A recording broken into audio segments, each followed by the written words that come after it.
19 सितंबर को most awaited the most popular JPSC civil services exam होने जा रहे हैं। निश्चित रूप से जो विद्यार्थी इसकी तैयारी में लगे हुए हैं उनके लिए बहुत ही खास दिन है।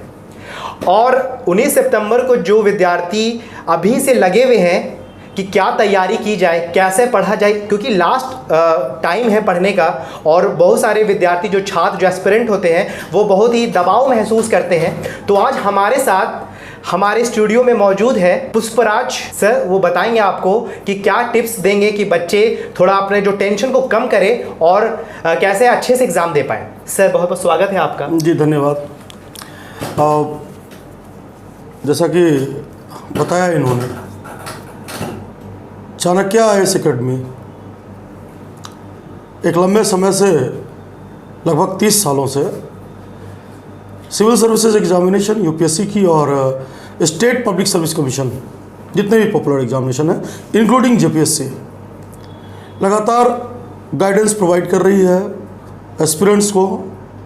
और पिछले 30 सालों में जो परिणाम हमने दिए चाणक्य आईएएस एकेडमी ने, वो अपने आप में बताता है कि एक संगठन के तौर पर, एक ऑर्गेनाइजेशन के तौर पर इन एग्जामिनेशंस को लेकर कितना एक इनरिच एक्सपीरियंस जो है इस संगठन के पास है। सर 19 सितंबर को एग्ज़ाम है जेपीएससी के, और वक्त नहीं है कि अब बच्चे फिर से रिवीजन करें, पढ़े, तो उन बच्चों के लिए क्या टिप्स होगी जो अभी क्या करना चाहिए, what to do what not to do sir? जी ज़रूर ज़रूर। ये 19 को ये जो 2 पेपर का एग्जामिनेशन आपका है, ये 4 घंटे, दोनों पेपर के 2-2 घंटे आप मिलाते हैं 4 घंटे, ये बड़े डिसाइसिव साबित होंगे। और इसमें कुछ ऐसे कदम हैं जिनको अगर आप यूज करते हैं, कुछ ऐसे टूल्स हैं, तो आप अपने राइट आंसर के स्कोर को मैक्सिमाइज कर सकते हैं और रॉन्ग आंसर के अटेम्प्ट्स को 0 पर ला सकते हैं। बहुत ही सिंपल कुछ एक टेक्निकल चीज़ें हैं, और उसमें कुछ कॉमन मिस्टेक्स होते हैं स्टूडेंट्स से, जो कि एक बड़ा लगातार कंटिन्यूअस वो मिस्टेक वो देखा जाता है स्टूडेंट्स के बीच में। अगर आप उससे बच सकें तो आपके स्कोर में ऑटोमेटिकली ऑब्वियसली इंक्रीजमेंट हो जाएगा, जो कि आपके सिलेक्शन को प्री एग्जामिनेशन में इंश्योर करेगा। अब जो सबसे कॉमन मिस्टेक या क्या कुछ करना चाहिए, आंसर क्वेश्चन सीट आपके हाथ में आते ही कई बार देखा जाता है कि एस्पिरेंट अब्रप्टली उसको अटेम्प्ट करना शुरू कर देते हैं, बजाय इसके ज़्यादा साइंटिफिक तरीका यह है, क्वेश्चन शीट आपके पास आया जब, तो पहले 1 to लेकर 100 जितने भी क्वेश्चन है go through all the pages, question number 1 से लेकर 100 तक। इसके बाद जब किसी ने चूंकि प्री में ही सिलेबस को इतना कैटेगराइज कर दिया है कि उसके अकॉर्डिंग ही वो क्वेश्चन पूछती है कि भाई इंडियन हिस्ट्री से हमने इतना पूछना है, पॉलिटी से हमने इतना पूछना है, झारखंड स्पेसिफिक पार्ट से इतना पूछना है। तो यहाँ इंडिविजुअल डिफरेंसेस आ जाते हैं कि कोई एस्पिरेंट हो सकता है हिस्ट्री सेगमेंट में अपने आप को ज़्यादा कंफर्ट फील करता हो, कोई एस्पिरेंट हो सकता है पॉलिटी सेगमेंट में अपने आप को ज़्यादा कंफर्ट फील करता हो, कोई इकोनॉमी सेगमेंट में ज़्यादा कंफर्ट फील करता हो। ये पर्सन टू पर्सन डिफर करता है। तो ये अगर आप तय कर लें, प्रायोरिटी अपनी तय कर लें कि मेरा ये सबसे स्ट्रॉन्ग एरिया है, पॉइंट नंबर 1, पॉइंट नंबर 2 पे ये सब्जेक्ट है, पॉइंट नंबर 3 पे ये सब्जेक्ट है, तो आप नॉट नेसेसरली, ज़रूरी नहीं है कि क्वेश्चन नंबर 1 से ही आप शुरू करें। आप ढूंढें कि आपका जो स्ट्रॉन्ग एरिया है, हो सकता है वो 20वें क्वेश्चन से शुरू हो रहा हो, और पहले उसको अटेम्प्ट करें आप जिसके बारे में आपका ख्याल है कि वो सबसे आपका स्ट्रॉन्ग एरिया है। पहली चीज़ देखिए, इससे साइंटिफिक और साइकोलॉजिकल सारा खेल उस 2 घंटे का है कि कैसे अपने आप को, प्रेशर को कैसे कंपोज करके आप अपने आप प्रेशर से कोप अप कैसे करना है। प्रेशर नेचुरल है, सबके साथ होना है। जिसने उस प्रेशर को मैनेज कर लिया उसने अपना स्कोर बढ़ा लिया, क्योंकि प्रेशर में, ह्यूमन माइंड जब प्रेशर में आता है तो नेचुरली वो एरर कमिट करना शुरू करता है, उससे नेचुरली गलतियां होती हैं। और जो जितना कंपोज, जितना कंपैक्ट बन के रखता है, उतना ही पीसफुल माइंड से वो क्वेश्चन को पढ़ता है, समझता है और फिर आंसर को ढूंढ लेता है। तो पहली चीज़, इससे एक देखिए बेनिफिट ये होता है कि आप जब अपने स्ट्रॉन्ग एरिया से शुरू करते हो और आपको ऐसे क्वेश्चन जो कि आपका स्ट्रॉन्ग एरिया है, तो आप उसमें ज़्यादा स्कोर करोगे। सपोज करें कि इंडियन हिस्ट्री को आपने ऑप्ट किया और 15 क्वेश्चन वहाँ पे हैं और आपको रियलाइज़ हुआ कि आउट ऑफ 15 आपने 12 एकदम सही किया है, ये आपका कॉन्फिडेंस बढ़ा देगा और यही कॉन्फिडेंस कैरी करें आप अगले सेगमेंट पर, फिर अगले सेगमेंट पे।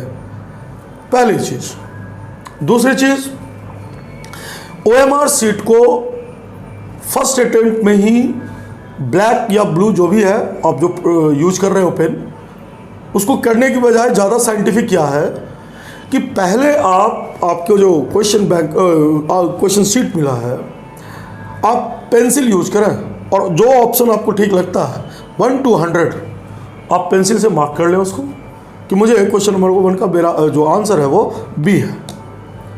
और लास्ट में इतना टाइम बचा के रखें कि OMR सीट को बिल्कुल साइंटिफिक तरीके से आप फिल करें, क्योंकि वहाँ पे कॉमन एरर क्या होता है, कई बार आपका माइंड ये कह रहा होता है कि मैं जो फिल कर रहा हूँ क्वेश्चन नंबर 26 को फिल कर रहा हूँ, लेकिन एक्चुअल में आपके हाथ 27 पे होते हैं। और ये रियलाइजेशन जो है जब आप पूरा ब्लैक कर लेते हो या ब्लू कर लेते हो, उसके बाद आपको ये रियलाइज होता है। तो 4 to 5 क्वेश्चन देखा जाता है इस तरह से गलत होते हैं। दूसरी चीज़, एक और बात मैं आपके सामने यहाँ पे रखना चाहूँगा कि क्वेश्चन ओरिजिनली इंग्लिश मीडियम में तैयार होते हैं जिनको हिंदी में ट्रांसलेट किया जाता है। बिल्कुल। और कई बार कहते हैं ना कि लॉस्ट इन ट्रांसलेशन, कि क्वेश्चन का जो एग्जैक्ट एसेंस है वो ट्रांसलेशन में कहीं खोसा गया। अब खुद कमीशन ये कहती है कि in case of any dispute और एनी एम्बिग्विटी, जो हमने इंग्लिश वर्जन में दिया है वो स्टैंडर्ड माना जाएगा। इसलिए जहाँ किसी भी क्वेश्चन की लैंग्वेज में आपको लगे कि कहीं उसकी भाषा को समझने में समस्या हो रही है, तो go to the English version, वो आपको ज़्यादा बेटर अंडरस्टैंडिंग दे देगा कि एग्जैक्ट क्वेश्चन पूछ क्या रहा है। हालांकि ज़्यादातर क्वेश्चन फैक्चुअल ही होते हैं, बट कई क्वेश्चन अब ये देखा गया है जो कंसेप्ट बेस्ड हो रहे हैं। हिंदी में समझने को दिक्कत आती है जब बेसिकली बिल्कुल देखा जाता है। तो ऐसी जहाँ स्थिति आए आप तुरंत इंग्लिश वर्जन की तरफ चले जाएं। कई बार क्या होता है ना, बहुत सारे स्टूडेंट जैसे जेपीएससी के सिलेबस में कुछ सेगमेंट ऐसा है, CNT, SPT, देखिए मार्किंग उनकी भी उतनी ही है, 1 मार्क्स ही वो देंगे आपको और वो आपसे बहुत ज़्यादा टाइम लेने लगते हैं। आपने एक रिजिडनेस आ जाती है कि नहीं पहले इसको सॉल्व करेंगे। वो क्या हो रहा है ना कि आप उस 2 घंटे के दौरान अपने आप को मेंटली प्रेशराइज कर रहे हो, तो किसी एक क्वेश्चन में लंबा टाइम देने की बजाय आप मूव ऑन कर जाएं। हो सकता है आगे कई ऐसे क्वेश्चन मिले जो आप ज़्यादा बेहतर जान रहे हैं और अच्छा स्कोर आप कर। इनफैक्ट बहुत से बच्चे गलती यही करते हैं सर कि अगर वो चाहते हैं कि ये क्वेश्चन मैंने पढ़ा है, मुझे आता है, हाँ, और बिल्कुल कंफ्यूज है और वो उसी में लगे हुए हैं और फिर वो आगे फर्दर नहीं बढ़ रही है। बिल्कुल, और वो उनके पॉजिटिव टाइम का एक अच्छा खासा हिस्सा खत्म करवा देता है। अच्छा, देना एक ही मार्क्स है उसने भी, तो इसलिए बिल्कुल ऐसी जिद नहीं रखनी चाहिए, फ्लेक्सिबिलिटी होनी चाहिए। और जहाँ लगे कि ये मुझे, देखिए वो फैक्चुअल क्वेश्चन है, या तो आता है या नहीं आता है, इसलिए बजाय इसके कि ज़्यादा टाइम उसमें कंज्यूम करें, मूव ऑन।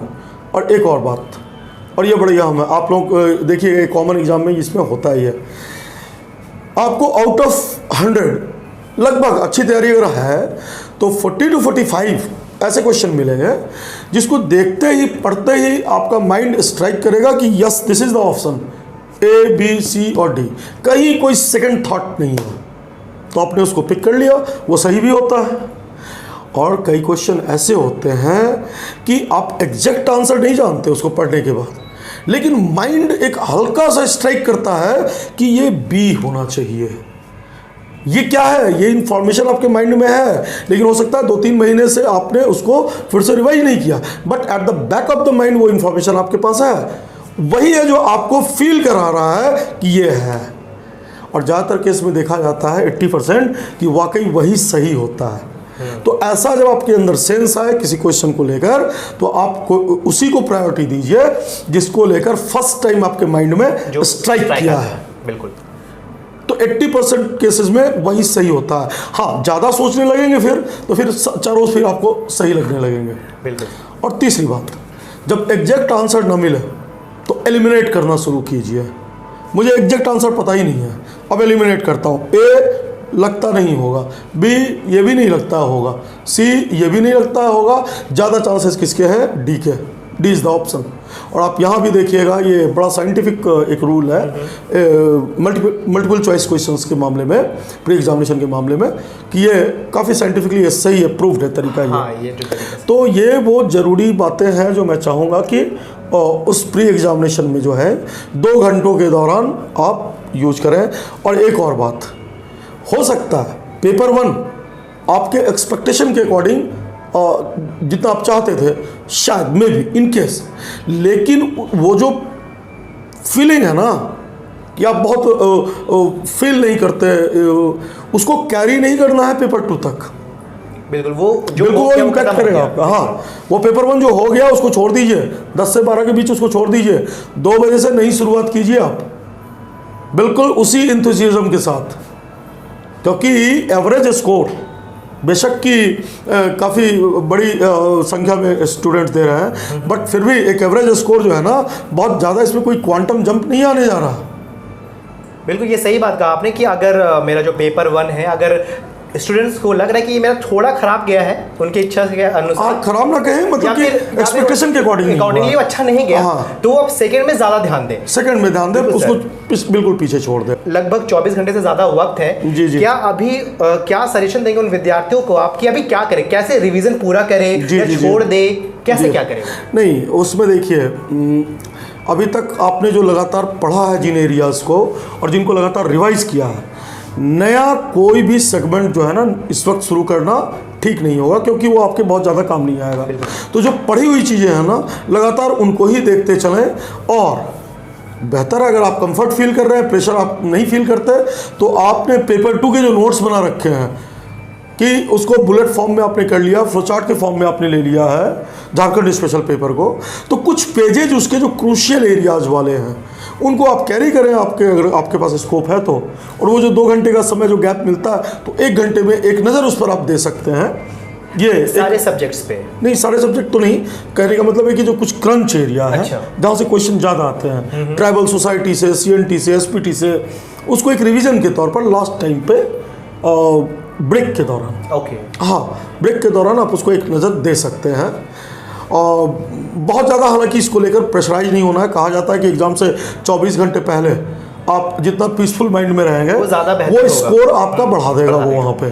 जब भी विद्यार्थी जब हॉल में जाते हैं तो ये प्रेशर होता है कि मुझे निकालना है, नहीं निकालेंगे तो क्या होगा, ये सवाल, ये डर उनके परफॉर्मेंस को और खराब कर देता है। बिल्कुल, उन्हें ये सोचना चाहिए कि हम अगर जा रहे हैं तो मुझे बस अच्छा करना है, क्या होगा कोई मैटर, हाँ, वो उसके बारे में सोचे ही नहीं। अब यहाँ एक और बात मैं आपके माध्यम से यहाँ पे स्टूडेंट के सामने रखना चाहूँगा। चाणक्य IAS अकेडमी एक well planned systematic main examination का स्ट्रक्चर जो है पिछले जितने भी एग्जाम हुए हैं स्टूडेंट्स को प्रोवाइड कर रहा है। मेन एग्जामिनेशन के साथ साथ हम इंटरव्यू के लिए, क्योंकि उसका भी एक अहम रोल है, तो इंटरव्यू के लिए भी हम पर्सनैलिटी गाइडेंस मेन एग्जामिनेशन के समय ही पेपर वाइज हम आंसर प्रैक्टिस करवाते हैं, आंसर राइटिंग प्रैक्टिस करवाते हैं, सेगमेंट वाइज पेपर 1, 2, 3, 4 सारे पेपर के सारे सब्जेक्ट्स के फैकल्टी अलग अलग होते हैं जो अपने अपने फील्ड के काफ़ी एक्सपीरियंस लोग हैं।